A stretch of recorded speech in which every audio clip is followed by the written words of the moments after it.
Hello everyone, मेरा नाम है सीए साहिल और आप देख रहे हैं हमारा YouTube channel CA knowledge portal. Guys, इस वीडियो में मैं आप लोगों के साथ लाया हूं एक रिवीजन शेड्यूल या एक रिवीजन प्लान जो आप अपने CA inter paper number 2 that is corporate and other law से एक दिन पहले, एग्जाम से एक दिन पहले या कह लीजिए 1.5 डेज पहले जो आपको छुट्टी मिलती है, आप उसके अंदर इस प्लान को फॉलो कर अपना पूरा सिलेबस बढ़िया ढंग से रिवाइज कर सकते हैं। सीए एग्जाम्स में और ज़्यादातर थ्योरी एग्जाम्स में खासकर सीए के बच्चों के साथ जो एक बहुत जेन्युइन प्रॉब्लम रहती है कि सर एग्जाम से पहले एक छुट्टी मिलती है या टोटल 1.5 डेज मिलते हैं, उसके अंदर सिलेबस को रिवाइज कर पाना बहुत अच्छे ढंग से या प्रॉपर ढंग से थोड़ा सा मुश्किल हो जाता है।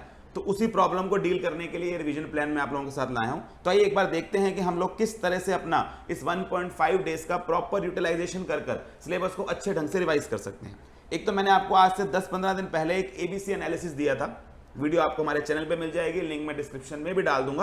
अदरवाइज ऊपर से मैं दोबारा से एक बार उसको डिस्कस कर रहा हूं, जहां हम लोगों ने अपने पेपर नंबर 2 के other laws as well as corporate laws के पूरे के पूरे सिलेबस को 3 कैटेगरीज में डिवाइड कर लिया था, A category, B category and C category. Obviously A category में हमने ऐसे टॉपिक रखे थे जो कंपैरेटिवली ज्यादा इंपॉर्टेंट है, पेपर में ज्यादा वेटेज रखते हैं, देन कंपैरेटिवली अगेन बी थोड़ा सा कम वेटेज वाले, और सी जो थोड़ा ऊपर से भी अगर आप पढ़ जाए इंपॉर्टेंट टॉपिक्स तो काम चल जाता है।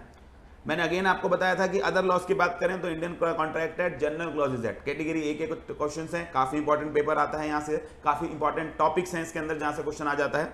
कॉर्पोरेट लॉ की बात करें तो अगेन मैंने आपको बताया था चैप्टर 5 जो कि आपका बात शुरू करता है एक्सेप्टेंस ऑफ डिपॉजिट से लेकर लास्ट तक चैप्टर 10 तक ऑडिट एंड ऑडिटर्स थे। ये वाला portion that is the second part of contract act, ये थोड़ा ज्यादा इंपॉर्टेंट है, ज्यादा क्वेश्चंस यहां से आते हैं। तो ये एबीसी एनालिसिस मैंने आप लोगों के सामने स्क्रीन पर रखा हुआ है, जिन लोगों ने ऑलरेडी वीडियो देखी हुई आपके पास होगा, अदरवाइज ये डॉक्यूमेंट और ये वीडियो दोनों का जो लिंक है वो आपको डिस्क्रिप्शन में मिल जाएगा।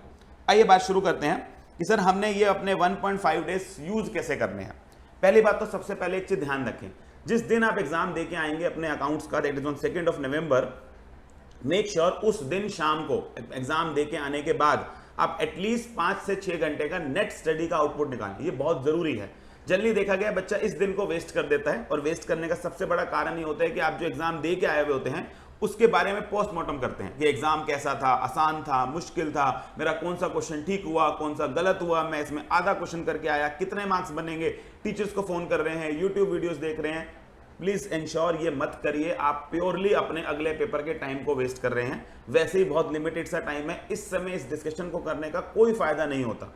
एक बार सारे एग्जाम हो जाएं, आप एक ग्रुप दे रहे हैं तो 4 एग्जाम, 2 ग्रुप हो रहे हैं तो 8 एग्जाम आपके हो जाएं, उसके बाद आराम से बैठकर आप एनालाइज कर पाएंगे। बड़ी आसानी से आपको वीडियोस मिल जाएंगी, हमारे चैनल पे मिल जाएंगी, जहां हम पेपर के बारे में डिस्कशन करेंगे। लेकिन ये करेक्ट टाइम नहीं होता जब आप पेपर दे के आए और उसके बारे में डिस्कशन करने बैठ जाएं, और ये सारे पेपर से अप्लाई होता है। मैं केवल अपने अकाउंट्स, अपने एग्जाम के लिए, अकाउंट्स के पेपर के लिए नहीं कह रहा आपको, सारे एग्जाम्स के लिए आपका यही स्ट्रेटेजी होनी चाहिए कि जो पेपर आप दे के आते हैं उसको भूल जाएं। एक बार क्वेश्चन पेपर आपने बैग में डाल दिया एग्जाम देने के बाद, मत निकालिए घर आके, अगले एग्जाम की तैयारी करिए, भूल जाइए कि क्या होके आया, क्योंकि अब आप कुछ कर नहीं सकते। तो इस स्ट्रेटेजी के साथ जब आप 2 नवंबर को एग्जाम दे के आएंगे, घर आइए, रेस्ट करिए 1-1.5 घंटा आराम से, पूरा दिन पेपर दे के आए हैं, स्ट्रेस लेवल बड़ा होता है दिमाग के अंदर, तो थोड़ा सा रिलैक्स करिए। 6:30-7 बजे के आसपास फ्रेश होकर आप बैठें तो शाम को आपके पास लगभग रात तक 12-12:30 बजे तक 5-6 घंटे हैं, प्रॉपर ढंग से नहीं यूटिलाइज करिए। सबसे पहले आप स्टार्ट करिए बड़े इंपॉर्टेंट और बड़े आसान टॉपिक्स के साथ जो है हमारे अदर लॉज के, इंडियन कॉन्ट्रैक्ट एक्ट, 3 छोटे चैप्टर्स हैं, 1-1 घंटा भी लगाएं तो मोर देन सफिशिएंट है, अच्छे ढंग से रिवाइज हो जाएंगे। देन जनरल क्लॉजेज एक्ट के ऊपर आइए, छोटा सा एक्ट, लिमिटेड से 6-7-8 सेक्शन है जहां से बार बार क्वेश्चन आते हैं, प्रॉपर ढंग से कर जाइए।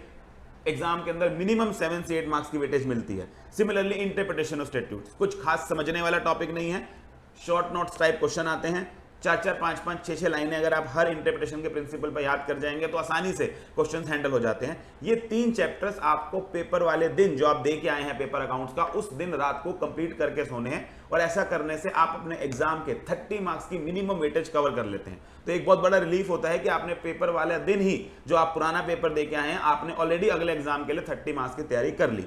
अदर लॉस के लिए बेस्ट स्ट्रेटेजी मैं बच्चे को ये बताता हूं कि एक तरीका आपके पास ये होता है कि आप जो मेरा मैराथन है वो मैराथन देख लीजिए, वहां आधा पौना घंटा, मैक्सिमम 1-1 घंटे के अंदर ये टॉपिक्स कवर किए गए हैं। इंडियन कॉन्ट्रैक्ट एक्ट के 1-1 घंटे में चैप्टर हैं, और उसके बाद जनरल क्लॉज एंड इंटरप्रिटेशन दोनों की 1-1 घंटे की ऑलमोस्ट मैराथन है, तो 5 घंटे का कंटेंट है। वो चला के वो देखना चाहें, साथ में क्वेश्चन बैंक कर लीजिए, वो एक स्ट्रेटेजी है। अदरवाइज कुछ स्टूडेंट्स खुद पढ़ना चाहते हैं और वो बेस्ट स्ट्रेटजी होती है, आप खुद पढ़ सकते हैं, लेकिन खुद में ध्यान रखिएगा बहुत ज़्यादा टाइम एक्सीड ना हो जाए। तो जितना टाइम मैंने आपको बताया है 1-1 घंटा हर चैप्टर के ऊपर, उतना ही लगाएं। 5-6 घंटे के अंदर ये 3 टॉपिक्स कंप्लीट कर दीजिए, तो लगभग 12 साढ़े 12 तक आपका ये कंप्लीट हो जाना चाहिए। अब कायदे से अगर आप ऑब्वियसली सारे दिन के थके हुए होंगे, आज के दिन आप 12:30 बजे रोक सकते हैं स्टडीज को। नेक्स्ट दिन के लिए मैंने आपका प्रॉपर शेड्यूल बनाया है कि आप कंपनी ऐड को कैसे रिवाइज करना है। अगेन मैं ये शेड्यूल इस अजम्पशन पे बना रहा हूं कि बच्चा रात को 12 साढ़े 12 सोकर सुबह जल्दी उठकर 7-8 बजे तक पढ़ाई शुरू करने वाला है। अगर आप थोड़ा अलग तरह से पढ़ते हैं, रात को ज़्यादा पढ़ना पसंद करते हैं, सुबह थोड़ा लेट स्टार्ट करना पसंद करते हैं, तो अकॉर्डिंगली आप इस शेड्यूल को चेंज कर लीजिएगा। जो मैंने आपको स्टार्टिंग के मॉर्निंग के 2-3 चैप्टर बताए हैं वो आप पहले दिन ही रात को कर सकते हैं। तो नेक्स्ट दिन अगर हम बात करें सर, अब ये हमारा होता है मेक और ब्रेक डे, जिसे कहते हैं ना पूरा जोर लगा देने वाला डे, कि आपको मैक्सिमम अपना एफर्ट डालना होता है, ज्यादा से ज्यादा कवरेज करने की, सिलेबस करने की कोशिश करनी होती है। और अभी तो बिल्कुल स्टार्टिंग है एग्जाम्स की, तो ज्यादा थकान भी नहीं होती हमें कहीं कि हम कई हफ्तों से सुबह शाम पढ़ रहे हैं, तो अभी तो एग्जाम की शुरुआत हुई है, तो आप पूरा जोर लगाकर इस एक पर्टिकुलर डे का, दैट इज 3 नवंबर का यूटिलाइजेशन करें। अगेन बच्चा जो यहाँ गलती करता है कॉर्पोरेट लॉ में, वो स्टार्टिंग के चैप्टर से स्टार्ट कर देता है पढ़ना, और धीरे धीरे क्योंकि पेपर पास आता जा रहा है, टाइम खत्म होता चला जा रहा होता है, मुश्किल से 4-5 घंटे बचे होते हैं पेपर वाले दिन तक, वो आखिरी के चैप्टर छोड़ देता है। डिविडेंड वाला, अकाउंट्स वाला, ऑडिट वाला, ये गलत स्ट्रेटेजी है। इसलिए क्योंकि इनमें से क्वेश्चन ज्यादा आते हैं, तो इसलिए मेरी स्ट्रेटेजी क्या है कि सबसे पहले आप इन्हीं चैप्टर से शुरू करिए। डिविडेंड करिए, अकाउंट्स करिए, ऑडिट और ऑडिटर्स वाला चैप्टर करिए, अच्छे से करिए। इन टॉपिक्स में से आप कुछ नहीं छोड़ सकते, हर टॉपिक से पेपर में आपको क्वेश्चन मिलेगा, अकाउंट्स में से मिलेगा, ऑडिट में से मिलेगा, डिविडेंड में से मिलेगा। ये करने के बाद आप आ जाइए मैनेजमेंट और एडमिनिस्ट्रेशन वाले चैप्टर के ऊपर, जहां पर returns and register, general meeting, इस तरह के टॉपिक हैं। अगेन वेरी इंपॉर्टेंट, काफी क्वेश्चंस पेपर के अंदर मिल जाते हैं इसके अंदर। केवल मैनेजमेंट एंड एडमिनिस्ट्रेशन से भी नाना करते हैं, अराउंड 12-15 नंबर का पेपर बड़ी आसानी से मिलता है एग्जाम के अंदर। उसके बाद 2 बिल्कुल छोटे छोटे चैप्टर्स, जहां मुश्किल से आपको आधा घंटा, 1-1 घंटे से ऊपर नहीं लगना चाहिए। Registration of charges, acceptance of deposit. Acceptance of deposit तो है ही क्या, 2 सेक्शन है, मुश्किल से 73 और 76, जिसके बारे में आपको बात करनी है। तो इनमें से हम देख रहे हैं हर बार पेपर में 1-1 क्वेश्चन मिल जाता है आसानी से। तो ये वो टॉपिक्स हैं जिनको आप पहले करेंगे। इसके लिए जनरली मैं कह रहा हूं कि आप 3 नवंबर को अपना आधा दिन इसके ऊपर डिवोट कर दीजिए। आधा दिन भी मैं मान के चल रहा हूं कि अगर आप सुबह 8 बजे शुरू होते हैं तो आप शाम को 5-6 बजे तक भी ये करिए, कोई तकलीफ नहीं है। ये टॉपिक्स बहुत अच्छे से करिए और अच्छी खासी वेटेज रखते हैं। कॉर्पोरेट लॉ के अंदर ऑलमोस्ट 40 मार्क्स का एग्जाम आपको यहां से मिल जाएगा। तो 40 का ये हो गया, 30 मार्क्स का सर हमने कॉन्ट्रैक्ट अपना जो अदर लॉज है वो ऑलरेडी कवर कर लिया है, तो एक अच्छी खासी 70 मार्क्स की अब आपकी वेटेज हो गई। अब हम थोड़ा सा अपना पढ़ने का तरीके को बदलेंगे, क्योंकि हमारा नेक्स्ट डे एग्जाम है, तो हम लोग अब बाकी बचे हुए 30 मार्क्स के लिए थोड़ा सा लिमिटेड स्टडी कर सकते हैं। बिल्कुल मतलब नहीं है छोड़ के जाना है, कुछ टॉपिक बेस पे आ सकते हैं। तो सर अब हम थोड़ा सा रेस्ट करके मान लीजिए 7 बजे बैठते हैं 3 तारीख को दोबारा से एक बार पढ़ने के लिए। अगेन हमारे पास अभी 4-5 घंटे हैं, इसका यूटिलाइजेशन करिए। पहले बात शुरू करिए इनकॉर्पोरेशन ऑफ कंपनी और प्रोस्पेक्टस और अलॉटमेंट्स। दोनों छोटे छोटे यूनिट हैं, बहुत ज्यादा सिंपल है। इनकॉर्पोरेशन की बात करें तो खास कोई नए कंसेप्ट नहीं है। 10 सेक्शन 10 तक तो आप लोग फाउंडेशन में ही पढ़ के आते हैं। उसके बाद हार्डली थोड़े से कंसेप्ट है, मेमोरेंडम का ऑल्ट्रेशन है, आर्टिकल्स का ऑल्ट्रेशन है। उसके बाद छोटे छोटे टॉपिक है, सर्विस ऑफ डॉक्यूमेंट्स वगैरह कैसे करने हैं। हार्डली 3-4 सेक्शंस बनते हैं, यहाँ से क्वेश्चन आता है। इसको प्रॉपर अगर आप ध्यान देखें तो 1 घंटे में कवर हो जाएगा। नहीं हो पा रहा, मैराथन उठा लीजिए, 1 घंटे के अंदर आपको वहां इसकी वीडियोस मिल जाएगी बड़े आसानी से। सेक्शन 3 से 22 मैंने बड़े अच्छे ढंग से रिवाइज किया हुआ है, केवल सुन भी जाएंगे तो काम चल जाएगा आपका। उसके बाद सिमिलरली प्रोस्पेक्टस एंड अलॉटमेंट है, कोई खास इंपॉर्टेंट मुश्किल टॉपिक नहीं है। 4 तरह के प्रोस्पेक्टस बताए हुए हैं, मिस स्टेटमेंट की पेनल्टीज बताई हुई हैं। उसके अलावा वो आपका 39-40 सेक्शन जो बेसिकली बात करते हैं अलॉटमेंट की, मिनिमम सब्सक्रिप्शन का कंसेप्ट, एप्लीकेशन बनी कितनी होनी चाहिए, सिक्योरिटी स्टॉक एक्सचेंज पे लिस्ट करानी है, रिटर्न ऑफ अलॉटमेंट, और फाइनली हमारे पास एक टॉपिक आता है लास्ट में प्राइवेट प्लेसमेंट। इतने से टॉपिक है, मुश्किल से 6-7 टॉपिक है। अगेन खुद हो जाएं तो अच्छी बात है, बुक से पढ़ना बेस्ट स्ट्रेटजी रहता है। मैराथन देख के बड़ी आसानी से इसको कवर कर सकते हैं। टारगेट करिए कि अराउंड 9 o'clock तक, रात को डिनर तक आप इतना कंप्लीट कर लें। उसके बाद ठंडे दिमाग से बैठें और नेगोशिएबल इंस्ट्रूमेंट को उठाएं। थोड़ा सा मैं मानता हूं बच्चे को ट्रिकी लगता है, बल्कि है, लेकिन पेपर में आता है। मिनिमम 10 नंबर का तो आएगा ही आएगा, 12-15 तक भी जाता है। तो आप आसानी से मान के चलें 12 से 15 मार्क्स की वेटेज है, तो आप बिल्कुल छोड़ नहीं सकते हैं। हाँ, आखिरी में उठा रहे हैं, कुछ टॉपिक बेस किया जा सकता है। टॉपिक की लिस्ट में अभी आपको बता देता हूं। तुम्हारा टारगेट नेगोशिएबल इंस्ट्रूमेंट करने का रहेगा उसी दिन रात को। और अगले दिन के लिए मैंने प्रिलिमिनरी, जहां आपके पास टाइप्स ऑफ कंपनीज का सेक्शन 2 वाला चैप्टर आता है, और शेयर एंड शेयर कैपिटल, थोड़ा सा बड़ा है लेकिन टॉपिक बेस किया जा सकता है। तो ये मैंने नेक्स्ट दिन, पेपर से पहले भी आपके पास आधा दिन होता है, 2 बजे एग्जाम होता है, तो उस दिन को यूटिलाइज किया जा सकता है। और नेगोशिएबल इंस्ट्रूमेंट उस दिन रात को। इनके लिए मैंने आपके लिए इंपॉर्टेंट टॉपिक्स निकाल दिए। तो इनके अगर मैं तीनों के इंपॉर्टेंट टॉपिक्स की बात करूं तो शेयर एंड शेयर कैपिटल में ब्रॉडली 8 टॉपिक्स बनते हैं।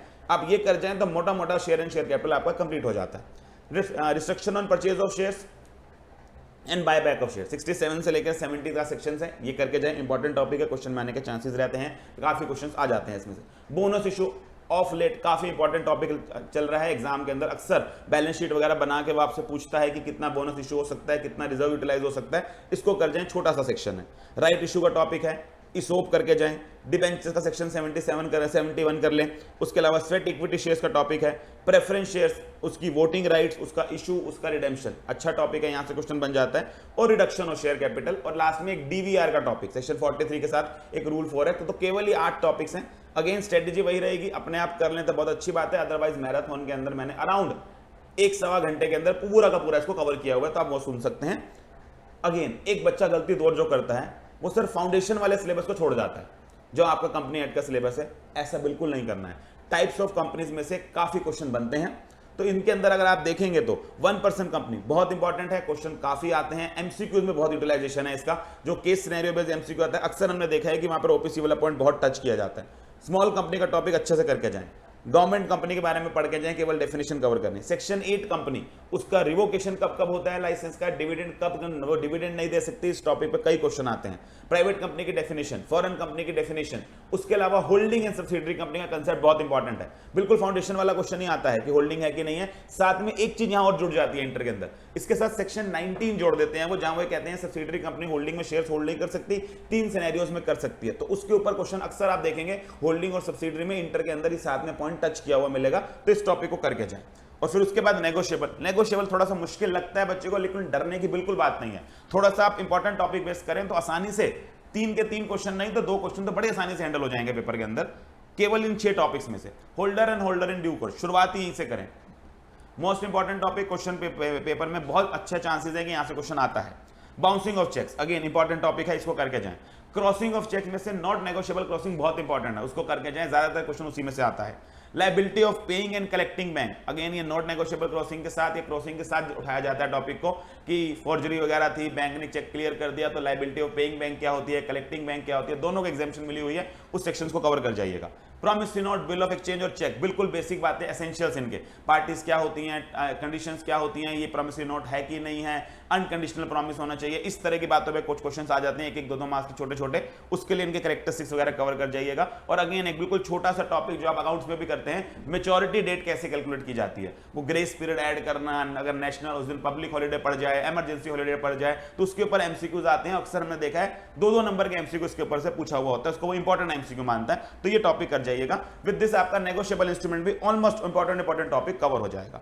अगेन लेट मी रीइंटरेट, आपने जो टॉपिक्स आज तक नहीं पढ़े हैं, आपने ऑफ लेट पिछले 15-20 दिनों में रिवाइज नहीं किए हैं, अब आप एग्जाम से पहले उस टॉपिक को नहीं उठाएंगे, क्योंकि अननेसेसरी आप उस दिन उठाएंगे, ज्यादा टाइम लगाएंगे, बाकी टॉपिक की वेटेज या बाकी टॉपिक को पढ़ने का टाइम खत्म करते हैं। तो उन टॉपिक्स को बिल्कुल नहीं करना है जो आपने आज तक नहीं किए या काफी समय से 1-1.5-2 महीने से कभी रिवाइज नहीं किए, भूल जाएं अब इसको, अब आप आखिरी दिन उसको रिवाइज नहीं कर पाएंगे, टाइम वेस्ट करेंगे।